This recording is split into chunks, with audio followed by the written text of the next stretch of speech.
In this video, Cliffe Knechtle explains whether Jesus is the only way to heaven. So because they accepted Jesus Christ and then enslaved tons of people, they're still in hell. I mean, heaven, right? I do not know. Why? Sir, every follower of Christ sins. I sin. I don't know who a genuine follower of Christ is. Sir, guess what? You don't know that I'm going to heaven. Who knows? Maybe someone's paying me a ton of money to stand out here and speak. It's possible. Crazy things happen. You, my friend, have seen more than enough Christian hypocrisy. So you know that we all are capable of being incredible hypocrites. So maybe I'm a colossal hypocrite. It is possible. Are you a false prophet? Maybe. God condemns false prophets. How do I know you're not a false prophet? Exactly. It's possible. How can I believe in anything you're saying to me right now? Because I know you're trying to change hearts and minds. I know that you want every single one of us to join you in the great vault in the sky. I know that. I know you want us to join the theme park. Good. But now let me answer quick. That's a great question, Brennan. If I was to say to Brennan and Katie, in answer to your question, why should I believe in Jesus? And I were to say, because I do. You'd be an idiot to believe in Jesus.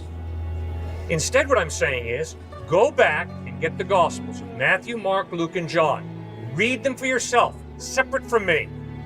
Ask yourself, does the historical evidence of the way Jesus taught, treated people, died, forgiving his enemies, and rose from the dead, does that evidence point to Christ being trustworthy, or does it not? Do not believe in Jesus, because I do. Please don't. It's a horrible reason to believe in Jesus. Horrible. I was in a church for a long time, and I don't buy it. So I'm going to hell. Why? You read the Gospels. What's your problem with Jesus? I don't want to talk about my phone. Jeez, man. Well, why did you not put your faith in him? Why did I not put my faith in it? You read the Gospels. I mean, come on, man. You know that if somebody lives the kind of life he lived, you got to respect the dude.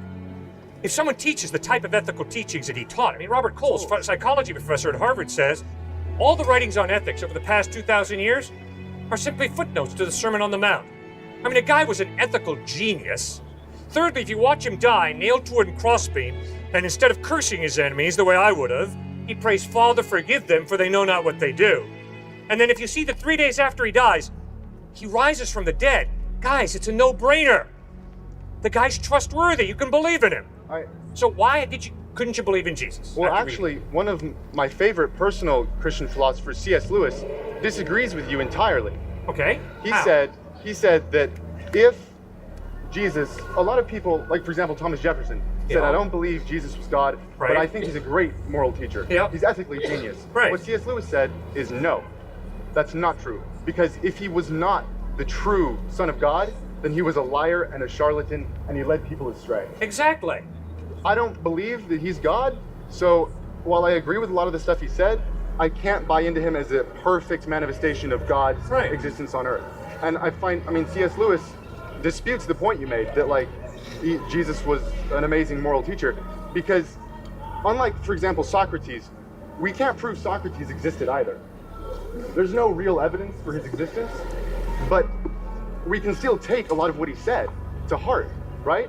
But the thing with Socrates is it's not an all or one deal, you know? With Jesus, it's like we got to go all in or we're going to burn.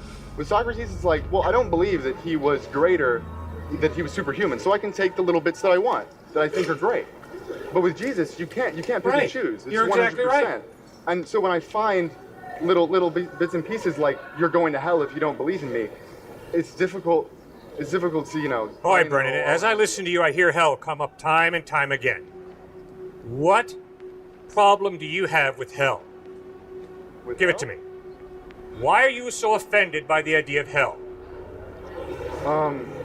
I don't believe that there should be an eternal punishment for mortal crime.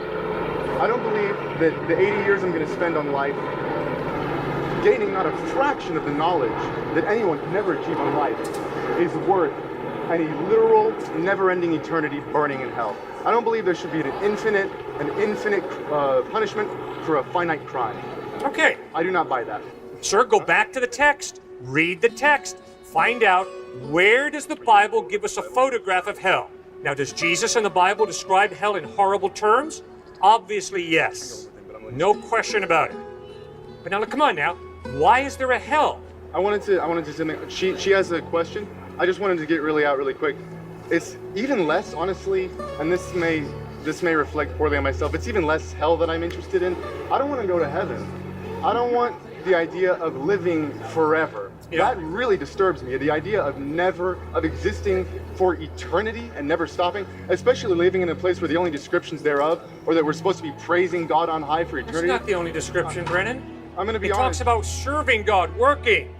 I love to work. Do you? You know, if I worked in this veil of tears for my whole life and then I get to heaven and it's just more work, I'm going to be a little disappointed. Oh, I'm sorry that All I'm this saying is university gives you such a headache. Both the reward and the punishment don't appeal to me, maybe is the Good. reason. I love to work. I love work. And guess what? When I work with street people, I want to get them a job. Why? Because if you don't work, Brennan, you're going to fall apart psychologically. And if you don't believe me, just go out and examine the homeless. If they don't have a job, if they don't work, they tend to fall apart. It seems that God created us to work. And in heaven, we will be working. At heaven, we will also be related. Guess what? I really love my wife. I really love my boys. And as weird as this might seem, Brennan, I love you. That's why I'm standing here talking with you. So, I would love to be able to talk with you and get to know you throughout eternity in heaven. Heaven is all about relationship. That's why Jesus says in John 17:3, this is eternal life, that men might know you, the only true God, and Jesus Christ whom you've sent. So heaven is all about relationship. It's all about work, creativity. You express your creativity in work. I express my creativity in work. That's good. Come on, guys. Are you really here just to make more money?